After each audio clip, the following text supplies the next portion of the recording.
কারো চরম ক্ষতি করে ভেবো না তুমি খুব বুদ্ধিমান। যা চেয়েছো তাই হাসিল করতে পেরেছো। এটা ভুল। সত্যি হলো তুমি এই কাজ করে করে নিজের পরিচয়টা তুলে ধরেছো। আর হ্যাঁ, যতটুকু অন্যের ক্ষতি করেছো একদিন তা দ্বিগুণ ফেরত পাবে। মিলিয়ে নিও কথাটা।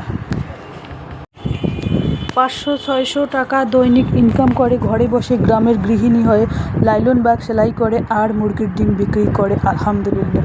তো নতুন দিনে নতুন আরেকটি ভ্লগ ভিডিও নিয়ে হাজির আমি আপনাদের মাঝে সাভানা, ভারতের ছোট্ট একটা গ্রাম শীতলকুচি জেলা থেকে বলছি। তো welcome back to my channel. আসসালামু আলাইকুম। তোমরা সবাই কেমন আছো?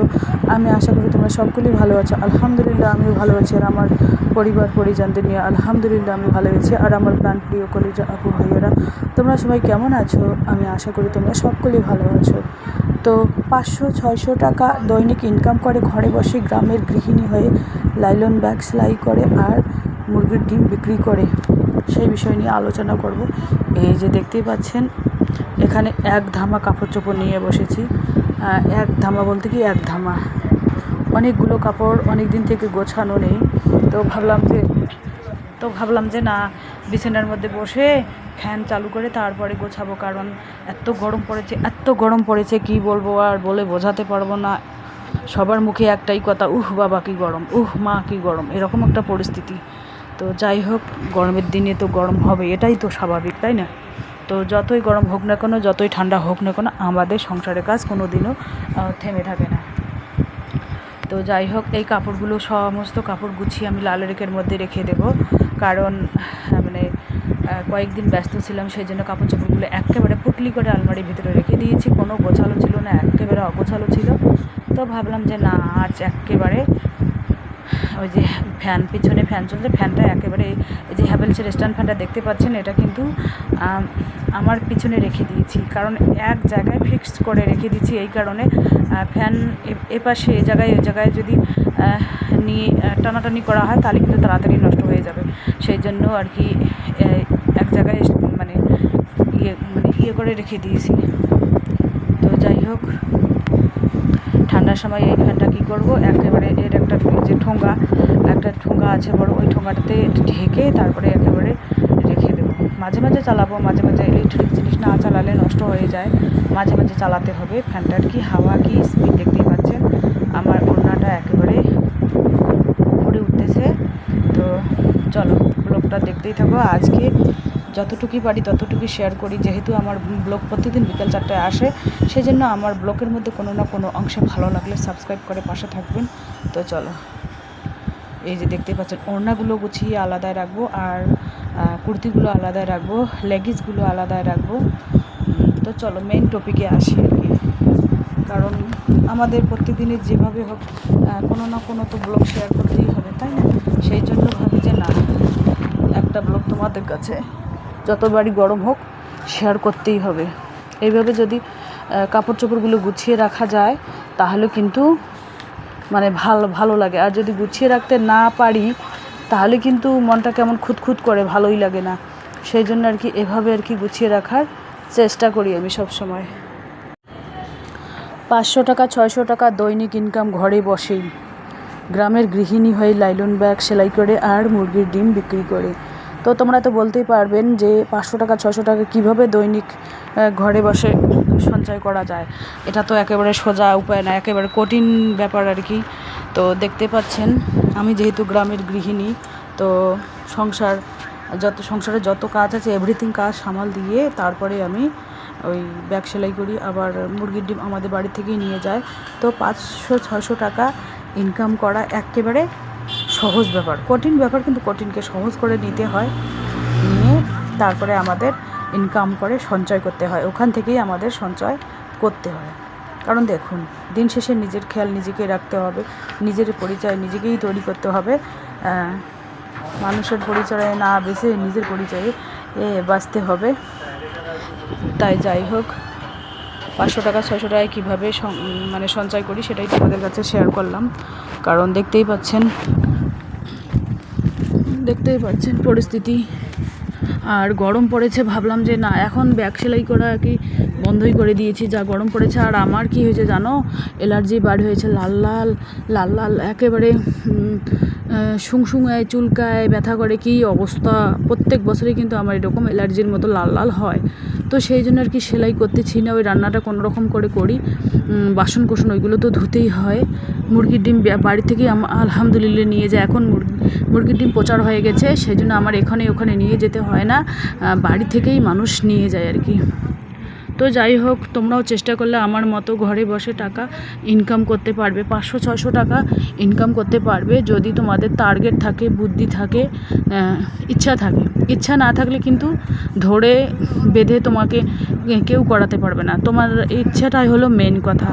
ইচ্ছাটা, বুদ্ধিটা, মানে যাই হোক, যতটুকুনি হোক, নিজের চর্চা যদি না থাকে তাহলে কিন্তু কোনো কিছুই করা সম্ভব না। যদি নিজের ইচ্ছা থাকে, চর্চা থাকে, তাহলে কিন্তু, বা রুচি থাকে, তাহলে কিন্তু সব কিছুই করা সম্ভব।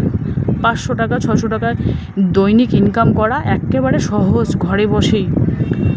তো আমি যেহেতু গ্রামের গৃহিণী, আমি চেষ্টা করি সবসময় যে কীভাবে 10 টাকা আছে আর 10 টাকা জোগাড় করে 20 টাকা মিল করে রাখা যায়, এটা আমি সব সময় চেষ্টা করে থাকি। আমার ছোটোবেলায় সেই অভ্যাস, কীভাবে টাকা ইনকাম করা যাবে, কীভাবে টাকাকে সঞ্চয় করা যাবে, এটা আমার ছোটোবেলার থেকেই অভ্যাস আর কি। তো যাই হোক, ব্লগটা দেখতেই থাকো, আশা করি খুবই ভালো লাগবে। আমার ব্লগের মধ্যে কোনো না কোনো অংশে ভালো লাগলে সাবস্ক্রাইব করবেন।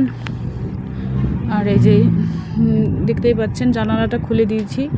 আমার এই রুমের একটাই জানালা। আর যে দেখুন, টিনের বেড়া আছে 2 সাইডে, আর 2 সাইডে দেওয়াল দেওয়া আছে আর কি। তো যাই হোক, আমার বাসায় কিন্তু বেশি রুম নেই, 2টা রুম খালি, বেশি রুম নেই। দোকানের মধ্যে ছেলে থাকে, ছেলের আব্বা থাকে। 2টা রুমের মধ্যে মেয়ে একটাতে, আমি একটাতে। মেহমান আসলে রুমের মধ্যে থাকে। মানে ছাদের ছক দিয়েছি, ছাদ এখনও দেয়নি, কারণ টাকার অভাবে, টাকা লাগে খালি ছাদ দিতে 5-6 লাখ টাকা লাগে, আর রুম তো আছেই।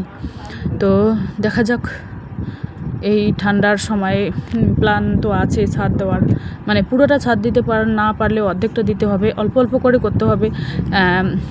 এবছরে অর্ধেক দেবো, আর বছর অর্ধেক দেবো, তারপরে আর বছর একটা একটা করে রুম তৈরি করবো। এভাবে ধীরে ধীরে ধীরে ধীরে করতে হবে, তিলে তিলে করতে হবে। একবারই কিন্তু করা সম্ভব না। আমরা কিন্তু সবাই একবারই বড় হইনি, ধীরে ধীরেই বড় হয়েছি, তাই না? তো সেই জন্য আমাদের এইভাবে হিসাব করে সংসারটাকে ম্যানেজ করতে হবে, চালাতে হবে। আর যদি ইনকেস ক্যাশ টাশ না থাকে, তাহলে লোন ফোন নিয়েই করতে হবে, কারণ ক্যাশ টাকা দিয়ে কেউ করতে পারবে না। 5-6 লাখ টাকা কম, তো ক্যাশ বড় জোর 2-2.5 লাখ থাকতে পারে, আর 2-2.5 লাখ টাকা তো লোন নিতেই হবে। লোন না নিলে কেউ কিছু করতে পারবে না, এটাই হচ্ছে মেন বিষয়। আর লোন নিলে কিন্তু টার্গেট থাকে, যে আমার কিস্তি আছে, ওই মাসে এত হাজার টাকা দিতে হবে। একটা চর্চা থাকে, একটা রুচি থাকে, একটা এনার্জি থাকে যদি লোন নিয়ে করি। আর লোন নিয়ে যদি না করি, তাহলে জীবনেও কিছু আমরা করতে পারবো না। এটাই হচ্ছে মেন কথা। এই যে দেখুন, এটা হচ্ছে দুপুর টাইম, তো হাজব্যান্ড ঘুমিয়েছে, আমি ঘুম পেড়ে নিয়েছি, তো একটু তুললাম আর কি হাজব্যান্ডকে চুপ করকে। আর দোকান বন্ধ আছে, দুপুর টাইম আমাদের দোকান বন্ধ থাকে আর কি। এই যে দেখুন, এখানে লাউয়ের চারা হয়েছে, চিচিঙ্গার একটা চারা গজিয়েছে, আর এখানে অ্যালোভেরাগুলো রেখে দিয়েছি, আর এখানে কাঁঠালের বিচিগুলো শুকাতে দিয়েছি। অনেকগুলো কাঁঠালের বিচি এখানে রাখা আছে। তো যাই হোক, এখানে একটাই কাঁঠাল আছে মাত্র, কাঁঠালের সিজন শেষ হয়ে গেছে। তো যাই হোক, আরও কাঁঠালের কথা একজনকে বলেছে, আমার কাঁঠাল খেতে খুবই পছন্দ, ছাতু দিয়ে বা মুড়ি দিয়ে আমি কাঁঠাল খেতে খুবই পছন্দ করি, আবার চিড়ে দিয়ে। তো ছাতু তো নেই, ওই মুড়ি টুড়ি দিয়ে খাই। যদি ওগুলোও না থাকে, তাহলে খালি মুখে খাই, 15-20টা রোয়া খেলেই বা শান্তি। কারণ কাঁঠালের মধ্যে কোনো মেডিসিন নেই, একেবারে গাছ থেকে পড়া। আর আম বলো, যে বা বাজারে যেগুলোই বলো না কেন, ওইগুলো সমস্ত কিছু কিন্তু মেডিসিন দেওয়া। তো এই যে দেখুন, কাঁঠালের বীজগুলো আমি তুলে নিচ্ছি টিনের চালি থেকে, সকালবেলা শুকোতে দিয়েছি। তো এটা হচ্ছে বিকাল টাইম, তো ভাবলাম যে না, তুলে নেই। রাত্রিবেলা বৃষ্টি আসবে কি না তার কোনো গ্যারান্টি নেই, বর্তমান আকাশের কোনো গ্যারান্টি নেই, কখন যে ফুর করে বৃষ্টি চলে আসবে বলা মুশকিল।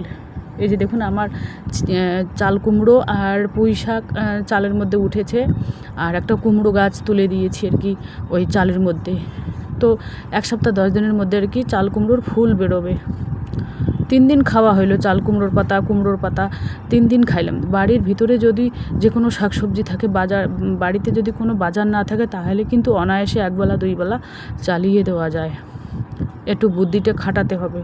আর এখানে দেখতে পাচ্ছেন আর রান্নার আয়োজন কি চলছে, চিচিঙ্গা দিয়ে পোলট্রির মাংস বানাবো। আর দেখা যাক কী করি। এখানে দুধ গরম হয়েছে, ভাতও হয়েছে, কড়াইয়ের মধ্যে ভাত দেখিয়ে দিলাম তোমাদের। ভাতটা ঢাকা ছিল এতক্ষণ, তো তোমাদের দেখানোর জন্য আর কি ঢাকাটা খুলে দিলাম। এই যে দেখুন, এখানে পোলট্রির মাংস হচ্ছে। পোলট্রির মাংসটা আগে কষিয়ে নিব, তারপরে আর কি চিচিঙ্গাটা দেব। এই দেখতে পাচ্ছেন দুধগুলো এখানে গরম করে রেখে দিয়েছি। তো ছেলে মেয়ে ওরা কিন্তু ওই পোলট্রির মাংস পছন্দ করে, মানে মাছের থেকে পোলট্রির মাংস বেশি পছন্দ করে। ছেলে তো ডিম ভাজা বেশি পছন্দ করে।